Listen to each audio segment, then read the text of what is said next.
जालियांवाला हत्याकांड। जालियांवाला हत्याकांड कब हुआ था?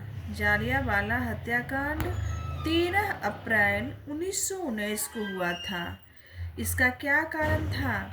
इसका कारण था कि वहाँ का जो क्या बोलते हैं विश्व युद्ध जनित घटनाओं का प्रभाव पंजाब में विशेष रूप से परिलक्षित होने के कारण वहाँ का जनमानस आंदोलित था। 6 अप्रैल, यहाँ पे मेन पॉइंट है, 6 अप्रैल की देशव्यापी हड़ताल के बाद 9 अप्रैल 1919 को दो स्थानीय नेताओं डॉक्टर सत्यपाल एवं किचलू को गिरफ्तार कर लिया गया। 6 अप्रैल की देशव्यापी हड़ताल कब हुआ? 6 अप्रैल को। तो देशव्यापी हड़ताल के बाद 9 अप्रैल 1919 को दो स्थानीय नेता, जो वहाँ के दो स्थानीय नेता थे, डॉक्टर सत्यपाल और किचलू को गिरफ्तार कर लिया गया। ये दोनों कांग्रेस के वार्षिक अधिवेशन के स्वागत समिति के सदस्य भी थे। ये दोनों और क्या क्या थे? ये दोनों स्थानीय नेता थे जिन्हें गिरफ्तार किया गया और कांग्रेस के वार्षिक अधिवेशन के स्वागत समिति के सदस्य भी थे। इनकी गिरफ्तारी के विरोध में क्यों हुआ? जालियांवाला बाग जो हत्याकांड हुआ क्यों हुआ? क्योंकि इनकी गिरफ्तारी हो गया था और गिरफ्तारी के विरोध में 13 अप्रैल 1919 को जालियांवाला बाग में एक सार्वजनिक सभा बुलाई गई थी। किसको किसको गिरफ्तार किया गया? किचलू और कौन था? सत्यपाल, डॉक्टर सत्यपाल और किचलू। समझे? यहाँ जिला मजिस्ट्रेट जनरल ओडायर ने बिना किसी चेतावनी के शांतिपूर्वक चल रही सभा पर गोलियां चलाकर लगभग 1000 लोगों की हत्या कर दी। जो यहाँ के मजिस्ट्रेट थे वो क्या हुआ? किसी को खबर भी नहीं दी और चेतावनी भी नहीं दी, सीधे गोलियां चलाकर 1000 लोगों की हत्या कर दी थी। बहुत से लोग घायल हुए। उसमें जब गोलियां चलेगी तो घायल होंगे ही भाई, तो बहुत से लोग घायल भी हुए। जालियांवाला बाग नरसंहार के बाद पंजाब में मार्शल लॉ लगाकर आतंक का माहौल कायम कर दिया गया। जब जालियांवाला हत्याकांड हुआ उसमें बहुत सारे लोग घायल हुए, कितने मर भी गए होंगे।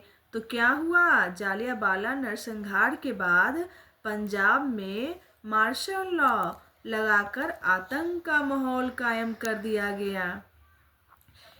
जब ये नरसंहार हुआ, नरसंहार के विरोध में, जालियांवाला हत्याकांड के विरोध में नरसंहार किसको कहा गया? जालियांवाला हत्याकांड को। इसके विरोध में रविन्द्रनाथ टैगोर ने, ये क्वेश्चन पूछा गया है, आप लोग ध्यान दें, रविन्द्रनाथ टैगोर ने नाइट की उपाधि त्याग दी। कांग्रेस के पूर्व अध्यक्ष कौन थे?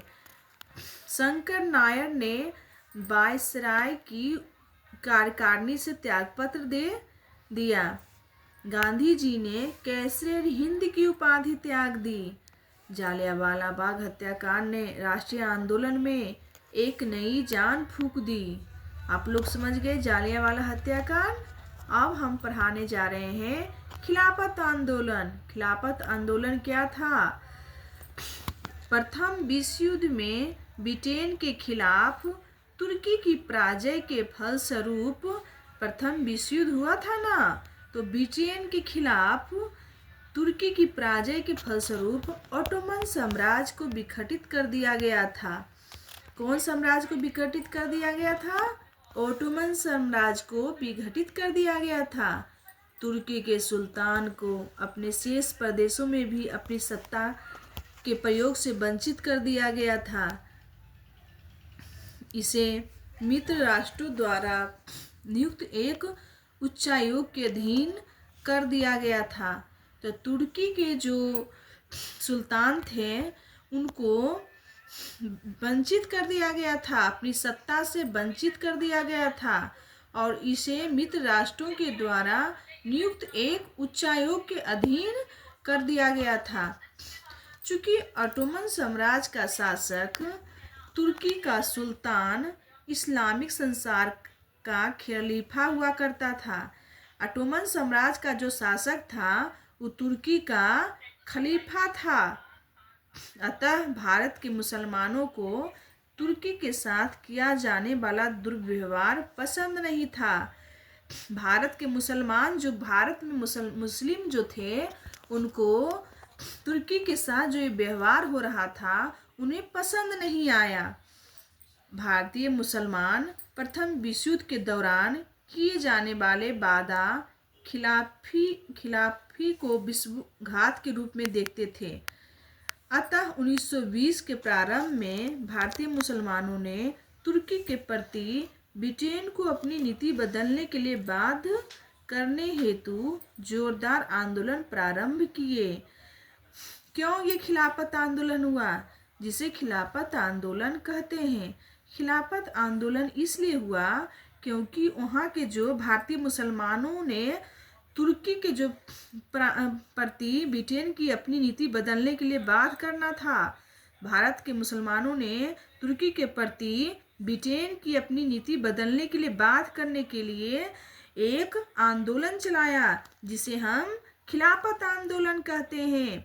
महात्मा गांधी और भारतीय राष्ट्रीय कांग्रेस के अमृतसर अधिवेशन भारतीय राष्ट्रीय कांग्रेस का अधिवेशन कहाँ हो रहा था? अमृतसर में। 1919 में समर्थन पाकर यह आंदोलन काफी सशक्त हो गया। तो ये क्या पूछ रहा है कि 1919 में दिसंबर में जो था भारतीय राष्ट्रीय कांग्रेस का अधिवेशन कहाँ हो रहा था? अमृतसर में। ये भी क्वेश्चन इम्पोर्टेंट है, आप लोग ध्यान दीजिए, मेन पॉइंट है ये। नवंबर 1919 में ही महात्मा गांधी अखिल भारतीय खिलाफत आंदोलन के अध्यक्ष बन चुके थे। अखिल भारतीय खिलाफत आंदोलन के अध्यक्ष कौन थे? महात्मा गांधी। इसे गांधी जी ने भी हिंदू मुस्लिम एकता के महान अवसर में देखा। हिंदू मुस्लिम के एकता के महान अवसर के रूप में देखा। ये खिलाफत आंदोलन जो हुआ उसमें महात्मा गांधी देखे कि हिंदू और मुस्लिम में एकता बन जाएगी। खिलाफत आंदोलनकारियों ने 3 सूत्री मांग पत्र तैयार किया। खिलाफत आंदोलनकारी जो थे 3 सूत्री मांगे। तुर्की पहला जो था उसमें तुर्की के सुल्तान को पर्याप्त लौकिक अधिकार प्राप्त किया जाए। पहला जो सूत्री मांग में पहला जो था उसमें क्या था कि तुर्की के जो सुल्तान थे उनको लौकिक अधिकार प्राप्त किया जाए, जो पर्याप्त लौकिक अधिकार प्राप्त किया जाए ताकि वो इस्लाम की रक्षा कर सके। दूसरा, अरब प्रदेश को मुस्लिम शासन के अधीन किया गया। अरब प्रदेश जो था उसको खलीफा के अंदर किया गया, मुस्लिम शासन के अधीन किया गया। तीसरा जो मांग था, खलीफा को मुसलमानों के पवित्र स्थलों का संरक्षक बनाया जाए। मुसलमान का जो पवित्र स्थल होता है उसका संरक्षक किसको बनाया गया? खलीफा को। और ये वाला देखिए, ये बहुत ही इम्पोर्टेंट मार्क्स ये है। 17 अक्टूबर 1919 को पूरे भारत में खिलाफत दिवस मनाया जाता है। खिलाफत दिवस कब मनाया जाता है? मनाया गया था 17 अक्टूबर 1919 को। भारतीय राष्ट्रीय कांग्रेस के कलकत्ता अधिवेशन। अब कलकत्ता अधिवेशन है, वहाँ पे 1919 में जो था अमृतसर अधिवेशन था।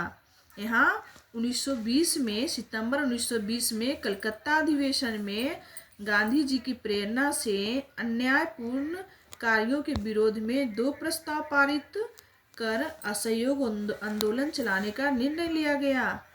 प्रथम, खिलाफत मुद्दे पर ब्रिटिश सरकार का दृष्टिकोण एवं द्वितीय, पंजाब में निर्दोष लोगों की हत्या करने वाले बर्बर पदाधिकारियों को दंडित करने में सरकार की विफलता, इन्हीं दो मुद्दों पर विशेष रूप से इस अधिवेशन में चर्चा की गई। ये क्या है, दिसंबर 1920 में। देखिए यहाँ कलकत्ता अधिवेशन 1920 में हुआ। यहाँ दिसंबर 1920 ईस्वी के कांग्रेस के नागपुर अधिवेशन में कलकत्ता अधिवेशन के प्रस्ताव की पुष्टि की गई। जो कलकत्ता अधिवेशन में कहा गया वो दिसंबर 1920 में कांग्रेस के नागपुर अधिवेशन में